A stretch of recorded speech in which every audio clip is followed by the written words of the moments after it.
Hello guys, इस video lecture में हम रूल नंबर सेकंड के बारे में डिस्कस करेंगे। रूल नंबर फर्स्ट के बारे में, रूल नंबर फर्स्ट दोनों सब केसेस हम डिस्कस कर चुके हैं। यहाँ पे हम रूल नंबर सेकंड के बारे में बात करेंगे। रूल नंबर सेकंड क्या कहता है कि function of X that is right hand side Q X is equal to sine A X और कॉस ए एक्स है ना, दोनों के लिए चलेगा, साइन ए एक्स और cos A X same rule ही एप्लीकेबल हुआ। तो देन पी आई कैसे फाइंड आउट करते हैं? P I is equal to one upon F D square into Q X is equal to one upon F D square into Q X यानी sine X. तो अब इसको open कैसे करना है, ये एक क्वेश्चन बनता है। तो वो इससे पहले जो एक्सपोनेंशियल फंक्शन के लिए हमने रूल किए थे, मतलब फॉलोअर केस और वो दूसरा केसेस, वो सेम टू सेम उसी जैसा केस है, बट ओनली डिफरेंस ये है कि वहाँ पे हम d is equal to A put करते थे, यहाँ पे D square is equal to minus A square put करेंगे। तो P I is equal to one upon F D square sine X, यानी क्या पुट करेंगे हम, ये जो डी स्क्वायर है इस डी स्क्वायर की जगह पे हमें माइनस ए स्क्वायर पुट करना है। तो F of minus A square sine X, लेकिन कब? If F of minus A square is not equal to zero, means D square की जगह माइनस ए स्क्वायर पुट करने पर F of minus A square zero नहीं होना चाहिए। तो ये डायरेक्ट ये सीधा पी आई आंसर आ जाएगा, one upon F of minus A square into sign A x. ठीक, तो यहाँ माइनस ए स्क्वायर भी फाइंड आउट करने का एक तरीका है, जो ए की वैल्यू है उसका स्क्वायर कीजिए देन उसका नेगेटिव साइन लीजिए, है ना, ठीक है ना। तो माइनस ऑफ ए स्क्वायर है, तो ये फार्मूला बन गया।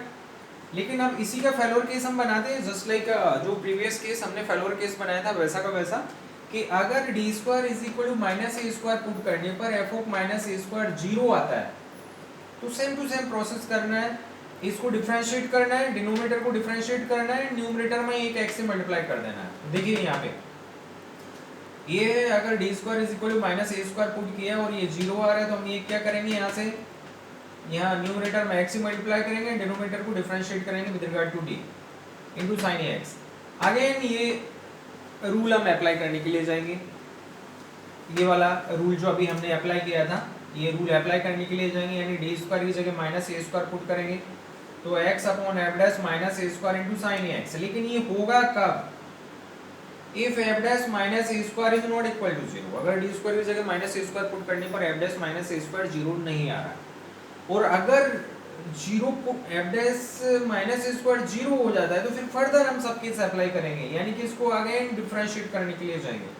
तो ऐसे केस में फिर अगेन हम क्या करेंगे, यानी यहाँ दे दिया, देखिए, but if F dash minus A square भी जीरो हो जाता है, तो देन यहाँ पे एक और एक्स से मल्टीप्लाई कीजिए न्यूमरेटर में, और डिनोमिनेटर को डिफरेंशिएट कीजिए again with regard to D, तो ये F double dash D square sine X, right.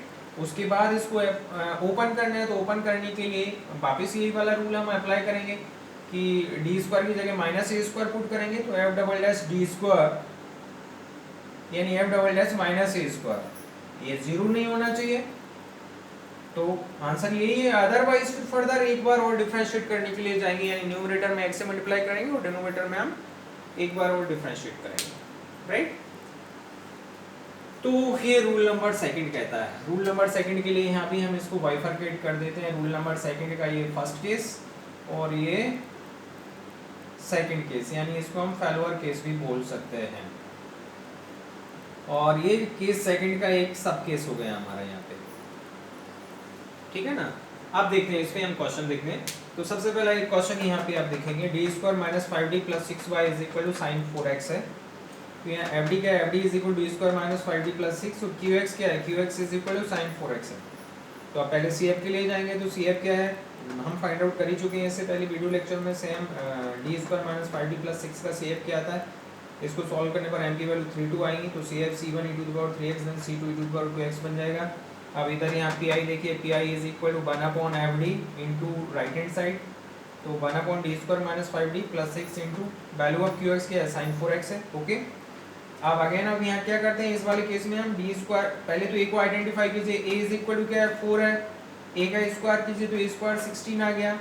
तो अब हमें पुट क्या करना है, D square is equal to minus A square, तो 16 माइनस ए स्क्वायर मतलब क्या हो जाएगा, माइनस 16, तो ये डी स्क्वायर की जगह माइनस 16 पुट कर दी, और minus 5d plus 6 sign 4x, क्योंकि नॉन जीरो है तो ये केस फर्स्ट ही एप्लीकेबल होगा यहाँ पे।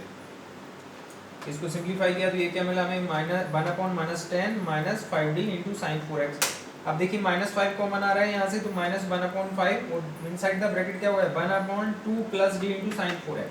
अब नेक्स्ट क्वेश्चन ये बनता है कि ये टर्म को कैसे सिंप्लीफाई करें 1/2 प्लस d साइन 4x, क्योंकि साइन और कोसाइन के केस में हम d की जगह कुछ पुट नहीं कर सकते, ओनली हमें d स्क्वायर की जगह ही है ना -a² पुट कर सकते हैं।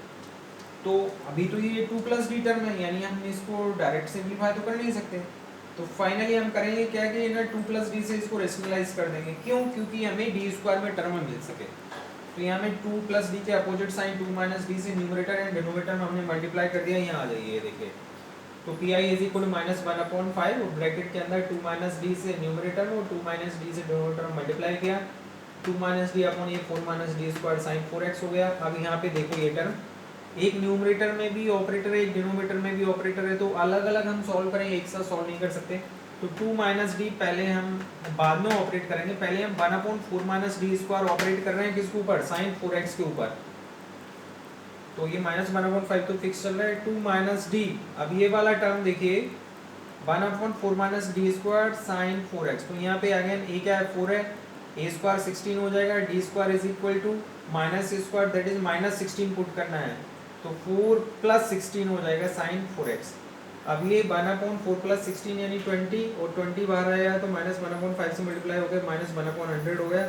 नाउ अब इसको हम ऑपरेट करते हैं 2 माइनस डी को साइन 4x के ऊपर। ओके, तो 2 माइनस डी साइन 4x यानी 2 से मल्टीप्लाई यहाँ कर दीजिए माइनस डी साइन 4x और -1/100 2 sine 4x minus D. D means that होता है differentiation of the term and 1/d मतलब integration of the term.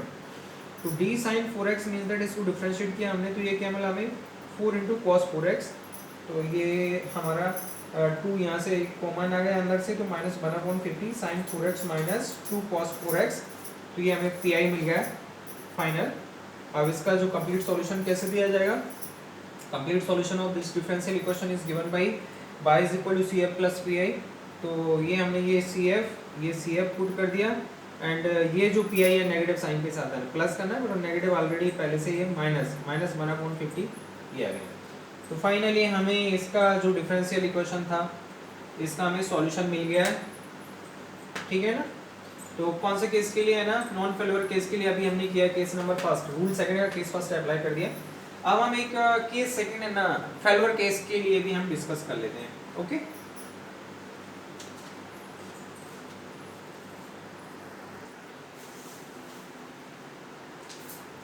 Next हम साइन एंड कोसाइन के लिए फेल्योर केस के बारे में डिस्कस कर रहे हैं। तो यहाँ एक क्वेश्चन ले लेते हैं, देखिए solve the differential equation D square plus 9 whole square into Y is equal to cos 3x। तो यार एफ डी क्या है, F D is equal to D square plus 9 whole square and Q X क्या है cos 3x। तो सबसे पहले तो सी एफ फाइंड आउट करेंगे। तो सी एफ के लिए क्या करेंगे, D put D is equal to M in F D is equal to 0 that is F M is equal to 0।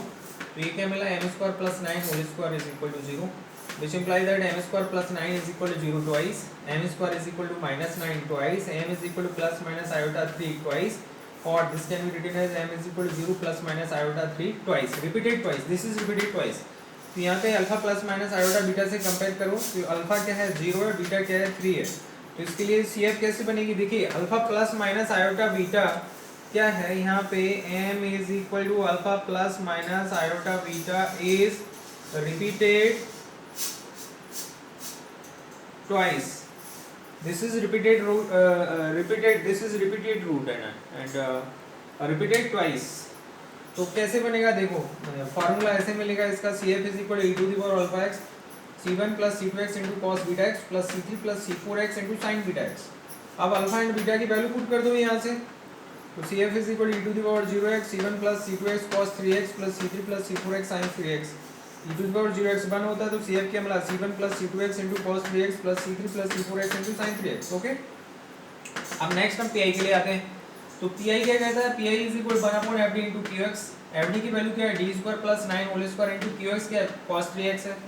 अब देखो यहाँ पे cos AX, A की वैल्यू क्या है, A is equal to 3 है, तो A स्क्वायर किया 9 आया, तो d square is equal to minus A square that is -9। जब हम यहाँ पुट करेंगे इसमें, तो ये f of minus A square क्या हो रहा है, 0 हो रहा है। तो ये कौन सा केस बन रहा है, फेल्योर केस बन रहा है। तो फेल्योर केस में क्या करते हैं, हमने फंक्शन को न्यूमरेटर को डिफरेंशिएट करते हैं एंड डिनोमिनेटर को डिफरेंशिएट करते हैं, न्यूमरेटर में x से मल्टीप्लाई करते हैं, then again rule number case number first apply करते हैं। तो हमने यहाँ x से मल्टीप्लाई कर दिया न्यूमरेटर में और डिनोमिनेटर को डिफरेंशिएट किया विद रिगार्ड टू d, तो ये 2 × d² + 9 × cos 3x। अगेन जब हम रूल नंबर फर्स्ट अप्लाई करने के लिए यहाँ जाएंगे तो d² की जगह -a² = -9 पुट करेंगे तो ये अगेन 0 हो रहा है, तो that is case number second. Again है ना फेलोर केस हमें अप्लाई करना पड़ेगा, फेलोर केस बन रहा है अगेन। तो फिर क्या करेंगे, अगेन इसको डिफरेंशिएट करने के लिए जाएंगे तो अगेन सेम प्रोसीजर रिपीट करना पड़ेगा। तो इसके लिए यहाँ एक और x से मल्टीप्लाई किया न्यूमरेटर में, दैट इज x² हो गया, और डिनोमिनेटर को एक बार और डिफरेंशिएट कर दिया तो ये हो गया 2d² का हुआ 2d, 2 × 2d 4d हो गया इंटू cos 3x। आप देखिए यहाँ पे नीचे तो d² वाला टर्म है ही नहीं है, लेकिन एक सिंगल d का टर्म है। मैंने बोला कि d of something means the differentiation of that something और 1/d of something means that integration of that something.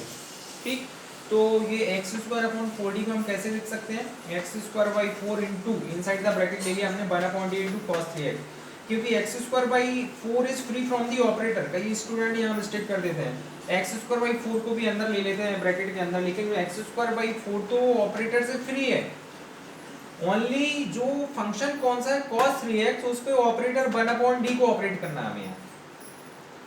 ठीक, क्योंकि ये जो रूल अप्लाई करते करते ये x और x² ये तो फ्री फ्रॉम ऑपरेटर है। ओनली फंक्शन कौन सा cos 3x, तो 1/d ऑफ cos 3x, तो 1/d of cos 3x means the integration of cos 3x, तो क्या हो गया sin 3x/3 मल्टीप्लाई किया तो x² sin 3x/12, ये pi आ गया। तो complete solution of this differential equation is given by y = cf + pi, तो y = cf + pi, तो this is the value of cf plus this is the value of pi, तो this is the complete solution of this differential equation. ठीक, तो इस video lecture में हमने दोनों ही case sin ax and rule number second के दोनों case number first and case number second, that is जो नॉन फेलोर केस है एंड फेलोर केस है, दोनों हमने डिस्कस कर लिया है यहाँ पे। ठीक, और फर्दर और भी कोई क्वेश्चंस है साइन एंड कोसाइन के लिए यहाँ पे पीआई फाइंड आउट करने के लिए, तो इसी तरह से आपको कर सकते हैं। इस वीडियो लेक्चर में इतना ही। Okay, thanks for watching this video lecture.